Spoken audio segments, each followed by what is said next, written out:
The Master, as I saw him, third episode.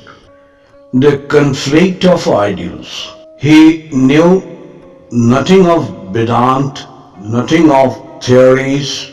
He was contented to live that great life and to leave it to others to explain. So that the Swami Vivekananda, once referring to his master Ramakrishna Paramahansa, and as an expression of the idea that there may in a great life be elements which he who lives it may not himself understand.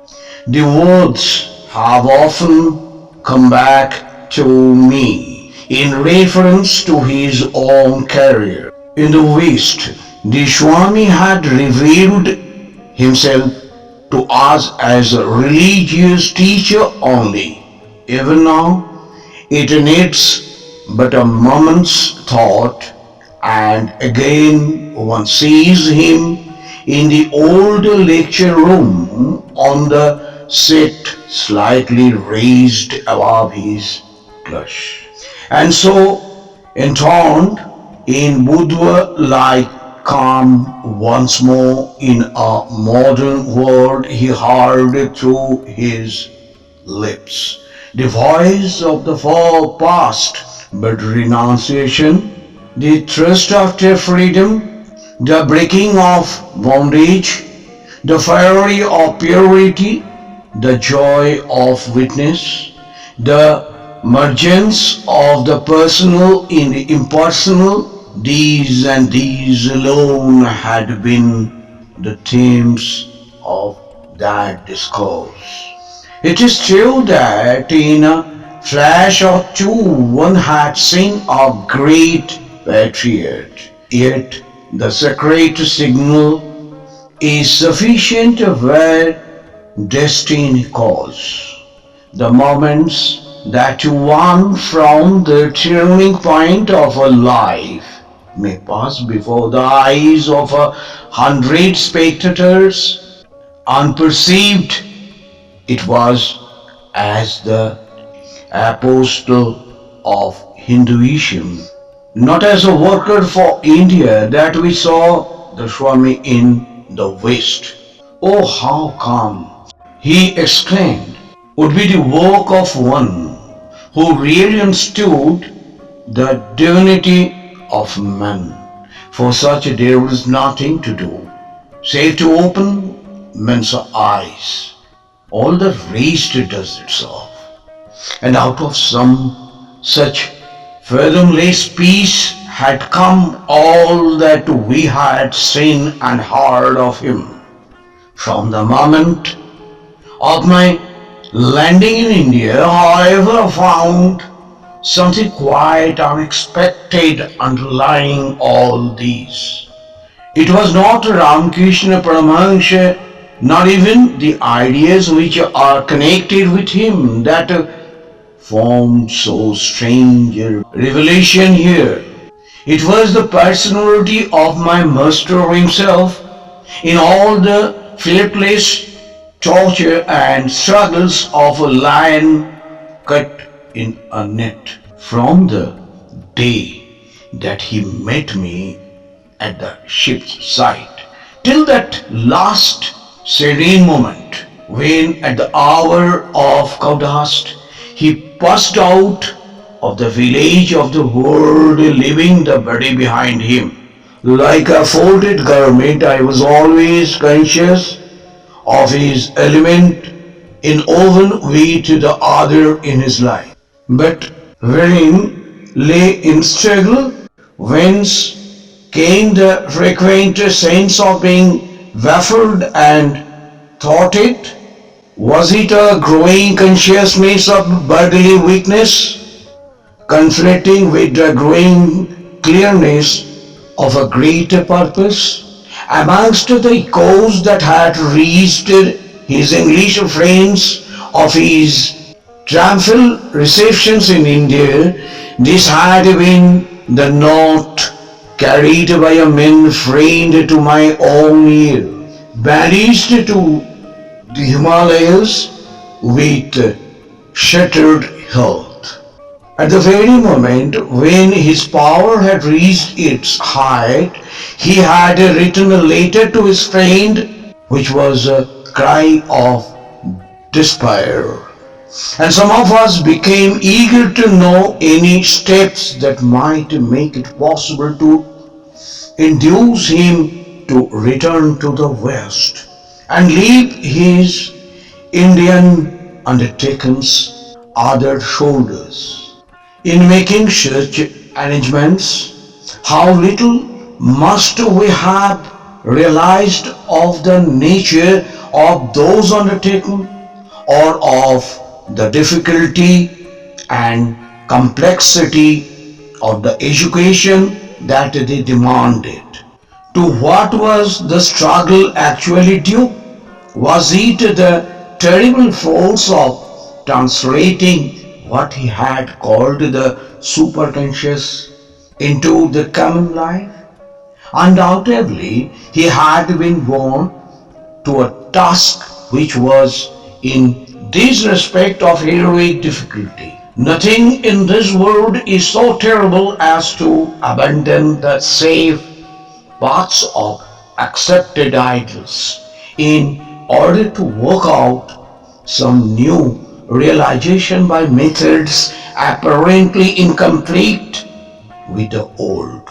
Once in his boyhood, Sri Ramakrishna had asked Norem, as he was then called, that was his highest ambition in life, and he had promptly answered, to remain always in Samadhi.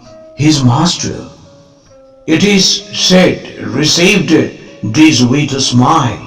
I thought you had been born for something greater, my boy, was all his reply. We may take it, I think, that the moment marked as Poe in the disciple's career, certainly in years to come, in these last 5.5 years particularly, which were his crowning gift to his own people, to stood for work without attachment or work for impersonal ends as one of the highest experiences of the religious life. And for the first time in the history of India, an order to monks found themselves banded together with their faces set primarily towards the evolution of new forms of civic duty. In Europe, where the attainment of the direct religious sense is so much rare and so much less understood than in the East, such a labor ranks as devotional in the common acceptance. But in India, the head and front of the demand made on the monastic order is that it produces saints, and the value of the monk who, instead of devoting himself to maintaining the great traditions of the superconscious life, turns back to how society upwards has not in the past been clearly instilled. In the Swami's scheme of things, however, it would almost seem as if such tasks were to take that place in the spiritual education which had previously been occupied by systems and of devotion. To the strict believer in the Indian philosophy of Vedanta, the goal lies in the attainment of that mood in which all is one and there is no second. To one who has reached this, worship becomes impossible. For there none to be worshipper, and all acts being equally the expression of the immanent unity, none can be distinguished as in any special sense constituting adoration. Worship, worshipper, and worshipped are one. Yet it is admitted, even by the Advaitin, that systems of praise and prayer have the power to purify the heart of him who uses them. For clearly the thought of self is more quickly restrained in relation to that of God than it than to any other. Worship is thus regarded as the skill or preparation for higher stages of the spiritual development, and but the self-same sequences and would seems to have hold good in the eyes of the Swami with regards to work or the services of men. The purifying of the heart connoted the burning out of the selfishness. Worship is the very antithesis of use, but services or giving is also its antithesis. Thus, he hallowed the act of aid and hallowed too name of men. Till I know of one disciple who, in the of the order, early days of the order, was so filled with the impulses of the references that he shocked the shores of lepers to bring them ease. The nursing of the sick and the feeding to the poor had indeed from the first been natural activities of the children of Ramakrishna. From when Swami Vivekananda returned from the West, these things took on a larger aspect. They were considered from the national point of view. Men would be sent out from the monastery to give relief in famine-stricken areas to the district, the sanitation of a town, or to nurse the sick or dying to a pilgrim center. One man started an orphanage and industrial school at Murshidabad. Another established a teaching nucleus in the south. These were, said the Swami, the shepherds and ministers of the army of religion. His schemes, however, went much further. He was consumed with a desire for the education of Indian women and for the scientific and technical education of the country. How the impersonal motive multiples the power to suffer. Only those who have seen can judge. Was his life indeed a failure, as he was sometimes tempted to feel it, since there never came to his hands that 20 million pounds with which, as he used to say, he could have set India on her feet, or were there higher laws at war that would eventually make a far greater success than any that could have been gathered within a single lifetime. His view was penetrative as well as comprehensive. He had analyzed the elements of the development to be brought about in a must learn a new ideal of obedience. The matter was placed, therefore, on a basis of the organization which was contrary to all current ideas of religious freedom. 1,000 new articles of use must be assimilated. Therefore, though his own habits were of simplest, 2 or 3 rooms were provided with furniture, digging, gardening, rowing, gymnastic exercises, the keeping of animals, all these were by degrees made a part of the life of a young brahmachari and himself. And he ought to throw a world of enthusiasm into a long course of the experiment on such problems as the shrinking of our will or the making the brown bread. On the last Charak Puja day of the life, our gymnastic society came to the mutt for sports and prizes. And he spoke of his teachers that the Hindu Lent should be celebrated henceforth by special courses of athletic exercises. The energy which had hitherto gone into mortifications of the body might rightly, in his opinion, under modern conditions, he directed it to the training of these muscles. To a Western mind, it might well seem that nothing in the Swami's life had been more admirable than this. Long ago, he had defined the mission of the order of Ramakrishna as that of realizing and exchanging the highest ideals of the East and of the West. The assuredly he here provided his own power to engage in such an undertaking as much by his gift of learning as by that of teaching.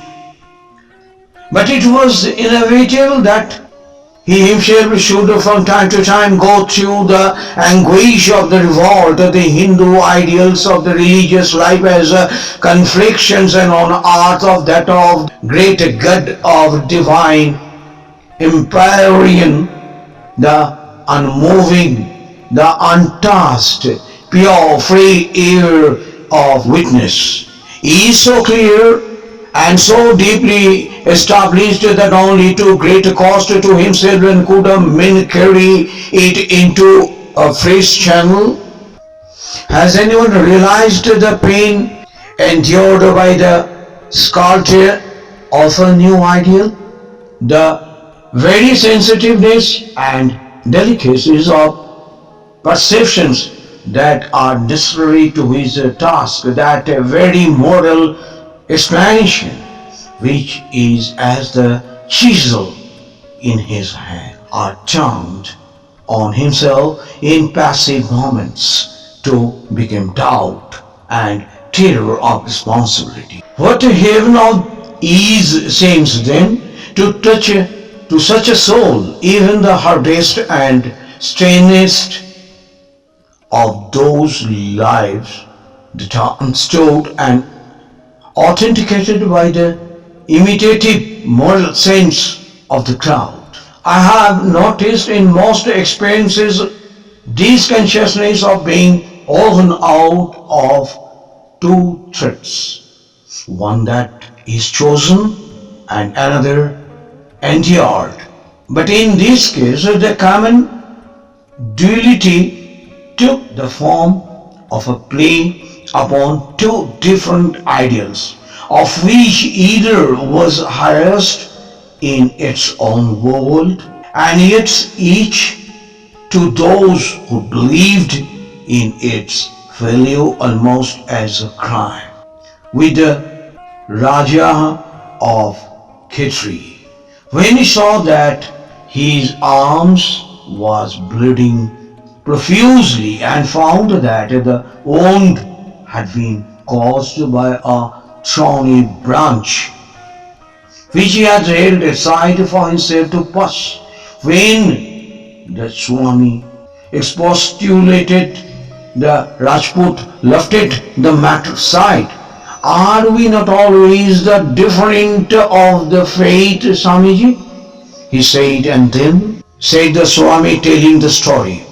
I was just going to tell him that they ought not to show such honor to the sannyasi, when suddenly I thought that perhaps they were right after all. Who knows? Maybe I too am caught in the glare of his flashlight of your modern civilization, which is only for a moment. I have become enlightened, he said simply, to one who protested that to his mind the wandering sadhu of earlier years, who had scattered his knowledge and changed his name as he went. He had been greater than the abbot of Belur, burdened with much work and many cures. I become enlightened. And I remember the story told by the American woman who said she could not bear to remember his face at the moment when her husband explained to these strange guests that he must make his way from their home to Chicago with money which would be paid gladly to hear him speak of religion. It was, she said, as if something had just broken within him that could never again be made whole. One day he was talking in the west of Mirabai, that saint who once upon a time was queen of Chittor, and of the freedom her husband had offered her if only she would remain within the royal circulation, but she could not be bound. But why should she not? Someone asked in astonishment. Why should she? He retorted. What's leaving Tom? Here is the mayor. And suddenly the listener caught his thought of the whole nexus of the personal life with its inner relation and reaction upon reaction as intolerable bondage and living anguish. And so, side by side, with that sunlit serenity and childlike peace which enwrapped the Swami as a religious teacher, I found in his own country another point of view from which he was very, very human. And here, though as results of his efforts may have been choicer or more enduring than those of most of us, yet they were wrought at the self-same cost of having to toil on the darkness and uncertainty, and only now and then emerging into light, often dosed by the sense of failure, often overtaken by a loading on the limitations imposed alike by the instrument and material. He did less and less, and years went on to make determinate plans or to dogmatize about unknown. After all, what do we know? He said once. Mother uses it all, but we are only flumbing about. This was not perhaps been an element in the lives of the great teachers on which their narrators have cared to dwell much. Yet one catches a hint of it in the case of Sri Ramakrishna when we are told how he turned on God with the reproach, "Oh mother, what is this you have brought me to? All my heart to centered in these lads." And in the 11th chapter of the Dhammapada, one can see still, though 24 centuries have passed since then, the way marks of simpler storms on the shores of the consciousness of another teacher, seeking for the maker of the tabernacle and not finding. I must run through a course of my births, and painful in the birth again and again. But now, maker of this tabernacle, thou hast been seen, thou shalt not again build up this tabernacle. All thy refrets and fallen, they rigid, thy ridge pole is broken, the mind approaching the eternal, the attainment to the extinctions of all these years. There was one thing, however, deep in Master's nature that he himself never knew how to adjust. This was his love of his country and his resentment of our sufferings. Throughout those years in which I saw him almost daily, the thought of India was to him like the air he breathed. Two, he was a worker of foundation. He neither used the word nationality nor proclaimed an era of nation making, man making. He said, was his own task. But he was a born lover, and the queen of his adorations was his motherland. Like some delicately poised bell, thrilled and vibrated by every sound that falls upon it. Was his heart to all that concerned her? Not a soul was heard within her soul that did not find in him a responsive echo. There was no cry of fear, no tremor of weakness, no shrinking from mortification that he had not known and understood.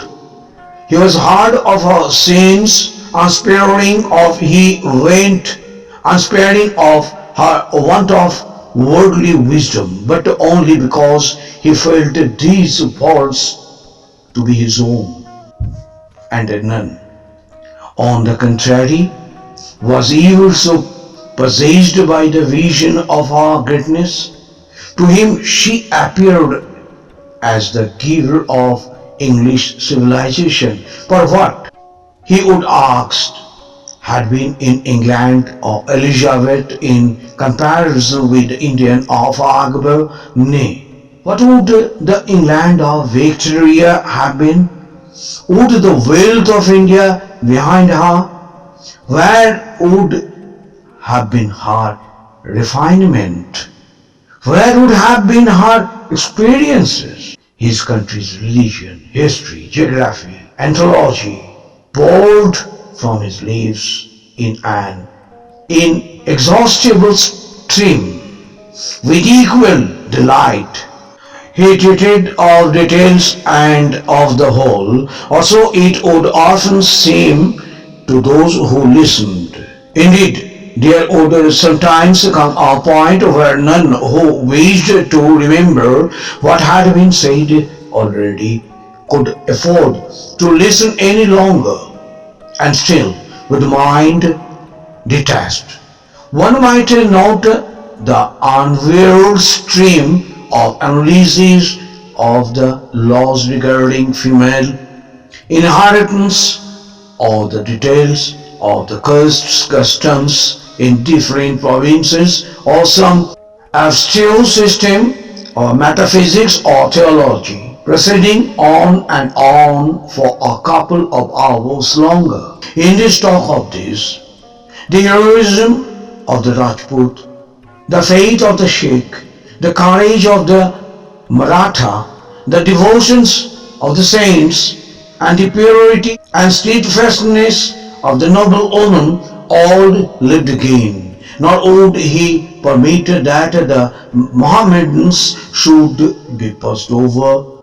Humayun, Shisha, Akbar, Shah Jahan, each of these and 100 more found a day and a place in his bedroll of glistering names.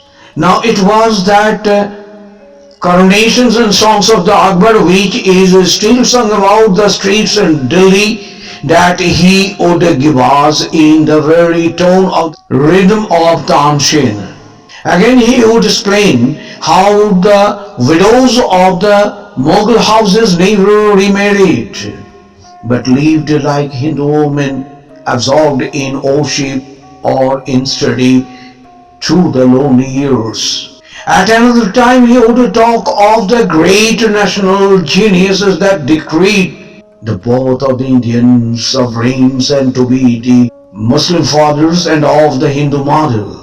And yet again he would as breathless as we lived together with him the bright but ill-starred reign of Sirajudul as we heard of the exclamation of the Plashi, the Hindu general, listening to an older saint in the treachery.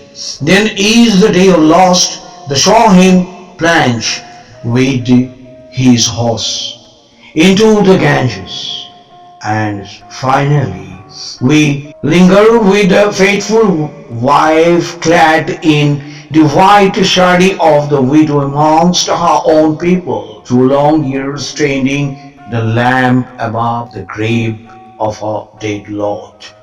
Sometimes the talk would be more playful. It would arise out of some commonplaces incident, the offering of the sweet meat or finding of a rare commonly like musk or the saffron or even simpler still would be enough to start it. He told us how he would longed when in the west to stand once more at dusk some little way outside an Indian village and hear again the evening call. The noise of children growing sleepy at their play, the even song bells, the cries of the herdsmen, and the half-veiled sound of the voices and through the quickly passing twilight. Some homesick he had been for the sound of the July rains, as he had known them in his childhood in Bengal. How wonderful was the sound of the water in rain, or the waterfalls or seas. The most beautiful sight he could remember was a mother from he had seen passing from stepping stones to stepping stones across the mountain brook and turning as she went to play with and kiss the baby on her back. The ideal date would be to lie on a ledge of the rock in the midst of Himalayan forests and hear the torrent minute as one burst out by the body, chanting eternally Hara Hara, the free, like some great spiral of the emotion.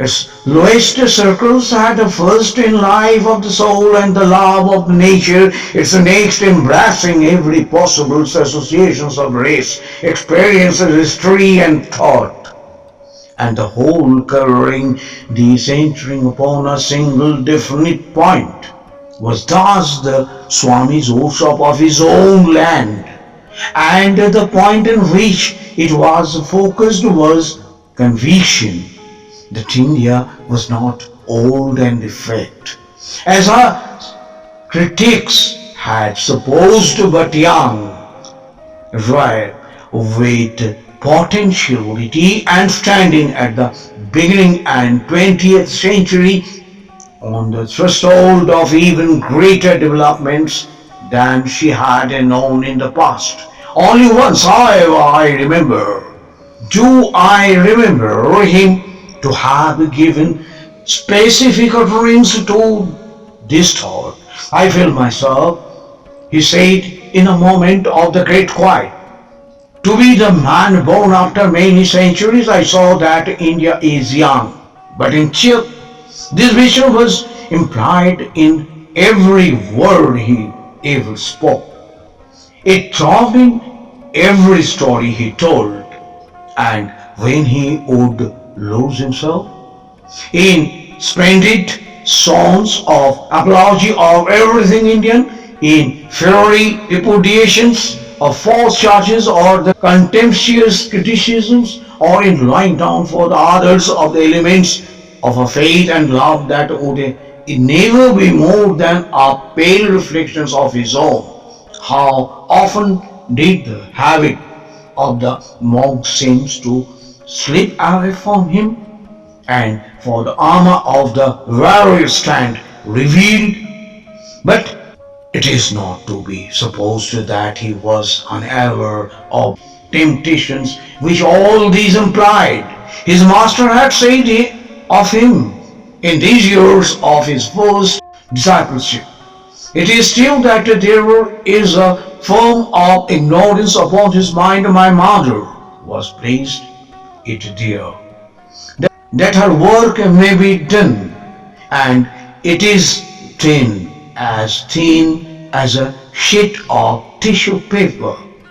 It might be rained at any moment. And so, as one who has foreshown them with struggling thoughts of home and family, he would endure time and again to restrain and suppress these thoughts of the country and history, and to make himself only that poor religious wanderer to whom all countries and all races should be alike.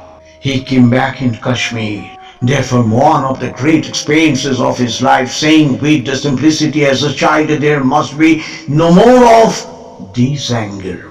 Mother said, worked even if the unbeliever should enter my temples and defile my images. And is that to you? Do you protect me or do I protect you? His personal ideal was that sannyasins of the mutiny, who was stabbed by an English soldier and broke the silence of the 15 years to say to his murderer, and thou also art he. He was always striving to be faithful to the banner of Ramakrishna, and the utterance of a message of his own seemed often to strike him as a lapse. Besides, he believed that force spent in mere emotion was dissipated, only force restraint being conserved for expressions in work. Yet again, the impulse to give all he had would overtake him, and before he knew it, he would once more be scattering those thoughts of hope and love for his race and for his country, which apparently without his knowledge fell in so many cases like seed upon soil prepared for it, and have sprung up already in widely distant part of India into hearts and lives of devotion to the motherland. Just as Ramakrishna, in fact, without knowing any books, he had a living epitome of the Vedanta, so was Vivekananda of the national life, but of the theory of this, he was unconscious. In his own words, applied to his own master, he was contented simply to live that great life and to live into others to find the explanation. This was for the day. Thank you. Thank you very much for listening.